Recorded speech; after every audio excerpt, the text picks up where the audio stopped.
Good day, everybody. I'm Matt, this is Jerva with The Busted Couch, and we are here to talk about The Place Beyond the Pines with Ryan Gosling, Bradley Cooper, and a bunch of other people. Dane DeHaan. Yeah. And hard to yeah. come to a conclusion about. It's got fantastic acting, really well shot. The action is really nicely shot. Like, there's a couple chase scenes which are awesome. The music is great. The lighting is, everything about it is great. Except the writing could have used a little bit of work. Yeah, even then, like, the characters are good, but it's the actual overall plot that is the problem. I don't know what this movie was trying to tell us at all. Yeah, it's like broken up into 3 acts. Yeah. So basically, the first act is Ryan Gosling. Second act is Bradley Cooper. And the third act is 15 years in the future with their kids. And every act, I mean, really none of them are bad, but as far as making a compelling single narrative, they don't. So each one just kind of takes a step down, because the Gosling one is by far the best. Like, that Gosling one, like, when you're about 45, 50 minutes in this movie, it's like, it's an amazing movie, and then it keeps going. Starts off strong, and then just kind of gradually keeps stepping down. Like, it wasn't like a horrible movie or anything really, but it kind of just left me feeling like I didn't get a lot from watching it. Yeah, the parts were greater than the whole. It had some parts that were a really good crime story. It had some really funny little, black comedy bits in there. But taken as a whole, just didn't quite work. Something was off about it. Yeah, we can't really recommend it if you can see something else. Like, if you're interested at all in seeing anything else in the theater, probably go watch that. But like, if you're a Gosling fan, it's probably a good movie. Yeah. Until his next one comes out. Only God forgives. You know a movie's going to be good when in the trailer you see Ryan Gosling dragging a guy out by his mouth. By his mouth. I was like, oh. But this isn't about that. We're talking about Place Beyond the Pines. Yeah. It's like, okay, we love Ryan Gosling, and that's one of the key things that drove us to watch this movie. That's pretty much the main reason. It's like, that movie looks pretty cool and Ryan Gosling's in it. Let's go see it. So we saw Ryan Gosling. He did a really good job. Yeah. In the part that he was in. The Ryan Gosling third of the movie is by far the strongest part of the movie. The opening shot is just amazing. It's this really long shot. He's like all buff and tattooed and just like playing with a knife. Goes out, walks through the carnival grounds, like puts on his shirt as he's going, puts on his jacket, gets on his motorcycle, and then starts riding around in a like tiny little metal frame, like this little circle with 2 other guys. There's 3 of them just. It was it was pretty cool. But as a whole, as we said, the whole movie thing just doesn't. I'd say rent it. Yeah, I mean, be a strong rental. It's certainly not bad. It's not a bad movie, but there are better movies right now, I think, or at least coming. Well, Spring Breakers. You could see Spring Breakers. So. I'd go see Spring Breakers over this. Or if you can just watch the part with Ryan Gosling and leave, you probably. But anyway, yeah, as we said. Yeah. So, spoilers. We're going to talk about the whole movie now. And we're going to get less excited as we go along. So Ryan Gosling, he's he's a daredevil stuntman motorcycle rider for. He's a carny. Yeah, he's a carny. Yeah. And he's fantastic. His tattoos are awesome. The way when he gets angry, he gets this high-pitched shriek. It's amazing. I know. God. The fact that he wears like 2 shirts throughout he's got like a Metallica shirt and then a white one that he wears inside out. And it's all got torn holes up. all over it. His voice breaking is great. Anyway, he's part of a carnival and he goes around doing stuff, and I guess this girl came and saw his act or his performance, and he's like signing stuff for kids, and he walks up to her and starts talking, gives her a ride home, And basically, to make it shorter, like she came to see him, and like I guess they had a thing. Yeah, before. a year ago, last time the carnival was in town, and they had a thing, and he has a son that she doesn't tell him about. So she's got a son, and she lives with another guy, and her mother. He takes this as like, holy shit! I got a son. I need to be here for him. Yep, so he quits the carnival. Yeah. Even though he doesn't have a job or any place to stay or any plan really. Yeah. And luckily, he's just off riding his motorcycle through the forest, and he sees this guy on a quad bike, like down like a few trees away. And they look at each other like, yeah. So they ride through. And then he runs into the guy as the guy is packing up his quad and like a trailer attached to his pickup. And he's like, hey man, you're a good rider. And then they become buds and he gives him a ride back into town. He's like, so what'd you do? And he's like, I don't know. He's like, want to work for me? He's like, okay. And that's how Ryan Gosling got a job as a mechanic for a shifty guy who I don't think ever had anyone come to him to fix things, because like he lives like out in the woods somewhere. I don't think people knew it was an auto shop. That guy basically looked like if Sam Rockwell and Chris Parnell had a son, and then that son became like a crazy hobo. That's what that guy looked like. So anyway, he starts like trying to make the odd buck here and there, and working for this guy, and it's not quite cutting it because like he's trying to show this girl that he means it, and he doesn't end up actually doing anything. Yeah, because he's like, man, I'll just. We'll be a family. I've got that trailer. I could get a truck, attach it to the trailer, and we could live in it and just go wherever you want to go. And if you don't like it, we'll leave. We'll go somewhere else. And she's like, that's a great plan. And then he gets desperate. Yep. So he starts asking his boss friend. He's like, I need more work. Like, I need more money. He's like, I can't afford to pay. There's nothing to do. He's like, I can fix that truck. It's like, okay. Still not going to pay you. Don't have money for that. He's like, we could rob banks. And then Gosling's like, go fuck yourself. But then a little more time passes, and he's like, that bank robbing thing, let's talk that out. That sounded like a plan. And that's what they do. This is where his voice just is the best thing ever. So yeah, he starts, he robs a bank. They make a plan. Well, they make a plan to rob the bank, and the guy's like in this white cube van or truck or whatever down the road. And so he robs it, and then hops on his dirt bike, and like, Terrors gets in the back of the van, and then they take off in the opposite direction. It works out a couple times. Yep. Yeah. And then like Gosling's like shaking a dog, and they're dancing. He tries to give her some money, and he buys her some stuff. Yeah, buys some presents. He buys a crib for the baby. And he's putting it together up there as a surprise, and then they come home. And come home, and the guy's like, dude, this is my house. You can't just come in here and build a crib. What the hell are you doing? Yeah, Ryan Gosling is getting offended, and he responds with a pipe wrench. Yeah, he just hits him with a wrench. She got angry and kicked him out, and he got arrested for assault in the second degree, which is a felony, and blah blah blah. So, what's his face, garage guy, comes and bails him out. Gosling's all like, we got to do like 2 banks in the same day, and he's like, no, like you've been arrested now. There's just. No, it's over, man. Yeah, and then Ryan Gosling goes into town, takes the guy. The guy says, "You can take the truck. It's my last favor to you." So yeah, he takes like all the money that he's made, and he's like trying to give it to her. He's like, "Give this to my son. Like, just tell him it's for me." And she's like, "I don't want to ever see you again." He's like, "Just take this," and she's like trying to throw it back. He's like, "Take this." Just throws it in the car eventually. While they're doing this, the other guy is cutting his bike in half, and Ryan Gosling, because he doesn't actually trust that Ryan Gosling won't just go and keep doing it, and that they won't figure out exactly who he is. Ryan Gosling's character's name is Luke, by the way. So Luke's not angry. Luke's angry, so he gets his gun and he covers what's his face's eyes while he's sleeping. He's like, "Shh, it's okay. Just open your mouth a little bit. Yeah, just open your mouth." Puts the gun in his mouth. Also, just in general, see, is like if some dude just came up to you and was like, "It's okay, just open your mouth," just like. Wait, what's happening here? So he's angry, so he takes back the money that he paid him back and goes and buys another bike and does bank robbery.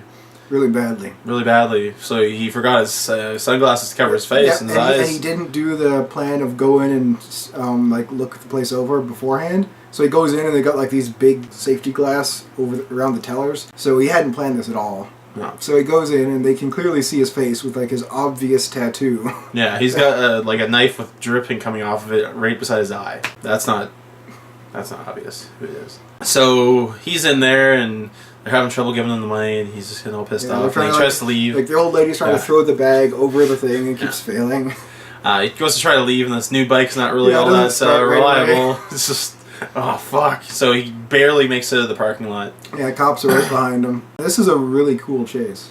Yeah, because all the video camera is done from the it's from the passenger side of the cop car. Of the cop car chasing him. There's a chase through a cemetery, and then he crashes into a wall, like falls off his bike, gets back on it, keeps going. Yeah, and he's got a flat tire now, and that's when he runs into Bradley Cooper. Oh, Bradley. And then it continues the chase because now Bradley Cooper's after him after he got away from that first cop. And he wipes out again, crashing into a car. Runs into the first house he finds. Yeah. And he locks himself in there. Then he just tells his family to get out, tries to call his this girl and tell her to not tell the son about. He's like, don't tell him anything about me. Then he gets shot.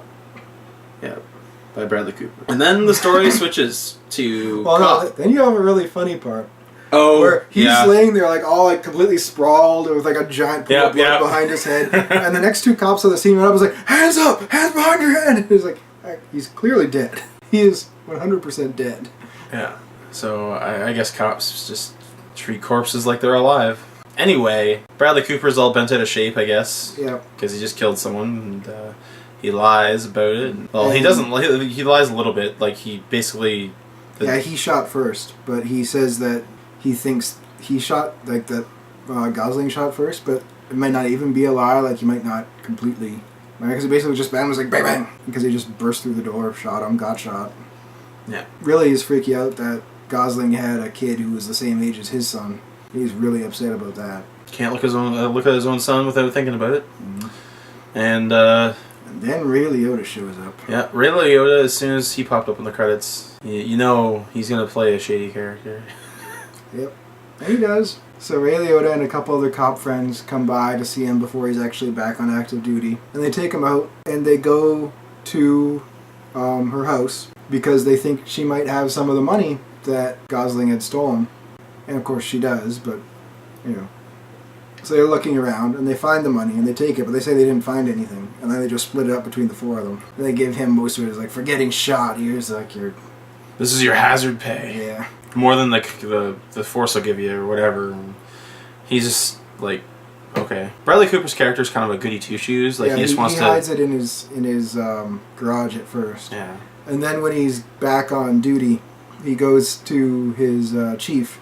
He's like plans like, okay, I want you to do like put me on this special forces. I've thought of ways that I can like change around and assign people to different places to make this work a lot better. He's like, no.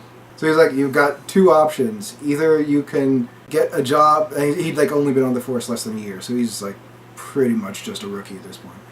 And he's like, you can either take a job at your same level, or you can retire. So I don't want to retire. So he's stuck working the evidence desk. And he goes in there and he looks at Gosling's backpack. And he's like, so he's still all upset about that. He ends up taking the money and going to, what was her name, Ro? Yeah. Ro, yeah. So he goes to Ro and like tries to give her the money. And she's like, fuck you.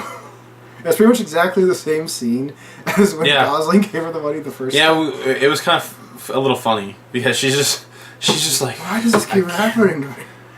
Trying to How go does home from work. How does everyone know where I work? Give me money. Just fuck off. When that fails, he takes the money to his chief. He's like, okay. He like starts telling about this, and the chief's like, whoa, I don't want to hear this. What the hell are you doing? He's like, there's a problem within the police force. I'm bringing it to you. What else would I do? He's like, it's not my problem. It's your problem.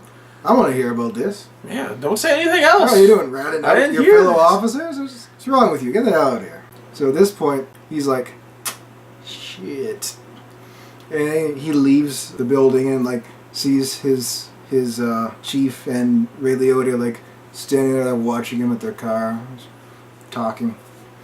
And then Ray Liotta gets really creepy and like pretends like, or maybe was gonna kill. I don't know. Yeah, I have no idea. Like he's just like he pulls him over and he's like, follow me. Yeah, he's like that thing that you and the other guy talked about. We need to talk about it. Follow me. And he leads him like as it's like the sun setting like way off down like this little dirt road into the middle of the woods, and then stops his car. And then Bradley Cooper pulls up behind him and was like, nope. Yeah, just pulls away. Pulls away and drives off. It's like, this is a stupid idea. Goes to see his dad, who is a retired judge.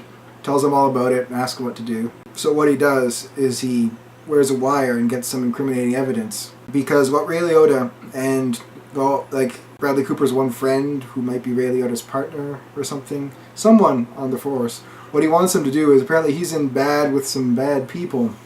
So he needs him to steal some drugs out of the evidence locker and give them to him. And then if anyone finds out, like, why is there less drugs than there should be, he's like, oops, I must have made a mistake, I'm the new guy. And to get away from it. Yeah. And so he turns this in to the district attorney. But he wants to become an attorney himself, because before he became a cop, he graduated law school. And then he decided to change his career trajectory and became a cop instead. And then found out that everyone he worked with was dicks.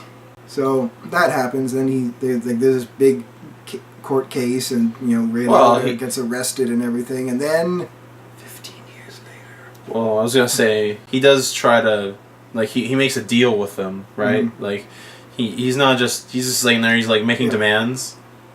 He's like, you want this? It's like, instead of me going to the paper, then you're gonna have to give me this, this, and this. He was kind of being a dick about it. But yeah, then 15 years later. Yep. At his dad's funeral, we get to meet his teenage son, who's a huge douche. Yeah, his son sucks. Son's just like complete Jersey Shore. It's like wearing like the wife beater and the chain and everything, the slicked hair. Yeah. So he gets into the dad, Bradley Cooper's character, his dad dies, and they're at a funeral. And then we find out there that him and his wife are divorced. And his son's been living with his wife, but now he wants to come live with Bradley Cooper. And Bradley's like, I'm running this big campaign, because he's running for Attorney General. Yeah. He's like, I'm going to be super busy. I don't really know that much, like what he likes, what he does. But he takes him in anyway. Yeah. And so he has to move from wherever his mom was back to Schenectady and go to high school there for his last year. And of course, the one person that he runs into is Gosling's son, played by Dane DeHaan. They hang out, and it seems like they're becoming friends, but then later on, apparently that isn't true, mainly because Bradley Cooper's son is a huge douche, who really just didn't care about him at all. He just wanted him to buy drugs. Yep. And then buy drugs again. They get some E, and are immediately arrested outside of the dealer's house by the cops. And it's like, do they know that's the dealer's house? Because if they do, why don't they just bust the dealer instead of the kids buying drugs? Anyway. Yeah, it didn't really make that much sense, but when they got back to the police station, Bradley Cooper had been... Yeah, he comes. He gets called in. Told to come in. And they're gonna keep it all hush and not press charges and everything, so that nothing with his son is on the record. And then he finds out who the other kid is. And he goes up to his son. He's like, "You leave that kid alone. Like, you don't mess with him. Leave him alone." Like, he doesn't even really bring up the drugs or anything, or seem all that upset with his son about that. He's just like, "You do not do anything to that kid." Yeah. And then immediately back at school, just starts picking fights with him. Yep. Like, just being a dick. Yeah, at one point he's like, "Hey man, like we're cool now." He's like, "Yeah." He's like, "Okay, cool. I'm having a party tonight. Come to it." He's like, I got other stuff." He's like, "No, you come to my party. In fact, cool, you come to the party." In fact, you know what? You can bring also, some, you have Oxy. Yeah, you bring some Oxy. What? No, I'm not doing that, man. It's like, you have to. Yeah, because apparently he'd lost the guy's $500 worth of E by them getting arrested. It's like, really? Because I don't think that was his fault at all. No. That's what you get for buying drugs. Yeah, that's what douchey guys are. Yeah. But whatever. That's So he actually goes and he robs a pharmacy and gets himself some Moxie and brings it to the party. And they're having fun. They're having a good time. And Dane DeHaan's making out with this girl, and they're going upstairs, and he sees this picture. He gets upset. Yep, because it's a picture of the guy that shot. Yeah, his douchey friend AJ's dad. And it turns out he's like, that's the guy who shot my dad. Because as this has been going on, he's just found out the name of his dad. And then he was able to Google him and find out. And he found out about creepy garage guy. And then he went and visited him and got his dad's glasses and learned all this shit. How he drove a motorcycle and all this. So he gets all upset and walks down and he gets super upset shoving the kid at douchey guy because his dad shot his dad, but he wouldn't know that. Yeah, He wouldn't know that at all. Why would you think he would?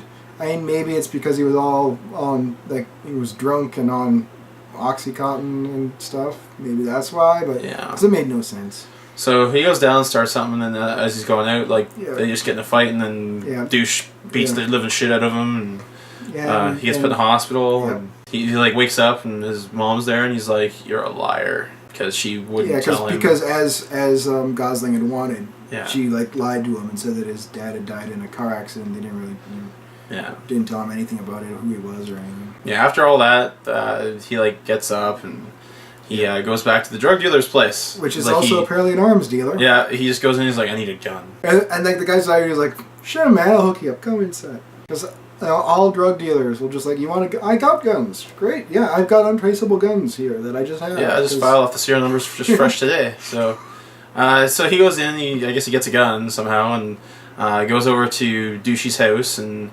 knocks him out on the ground and waits for Bradley Cooper to come home and takes him in his car and goes out to the backwoods. Just like where Ray Liotta took him. Like, makes him walk out. He like gets down on his knees. And Bradley Cooper's all freaked out. He's like, "Is my son okay? You better not have done anything to my son." He's like, "This isn't about your son." And then he's like, Bradley Cooper starts crying. He's like, I'm so sorry, Jason." And then Jason's like, "Oh." And he just runs away, takes the car. Yeah, gets scared and runs away. He finds the picture in Bradley Cooper's wallet. Yeah. Bradley Cooper specifically doesn't like press charges or even say that it was him or anything. Yeah, just lets it go. Some guy just broke into the house. Because he's still all upset about having shot his dad.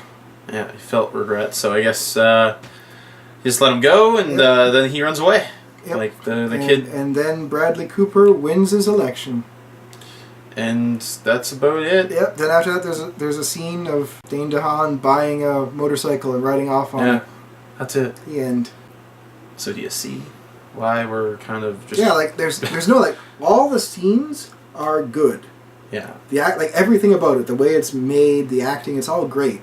But as a whole, it doesn't fit together very well. No. And it doesn't end up giving you a message.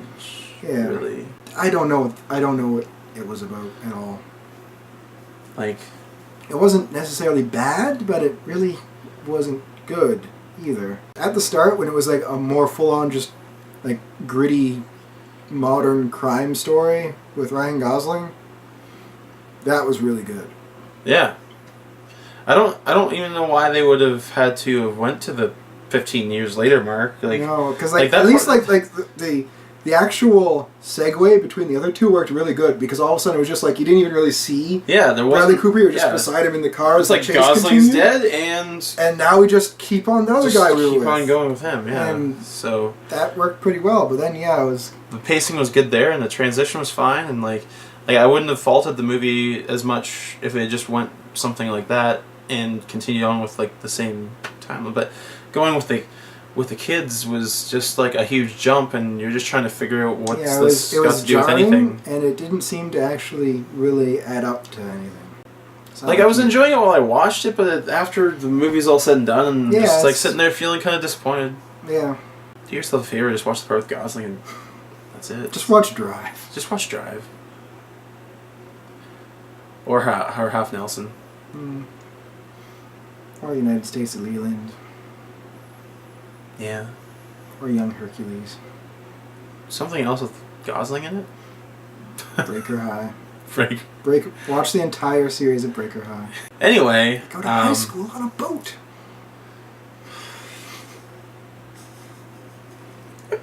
So that's really all I gotta say about Place Beyond the Pines.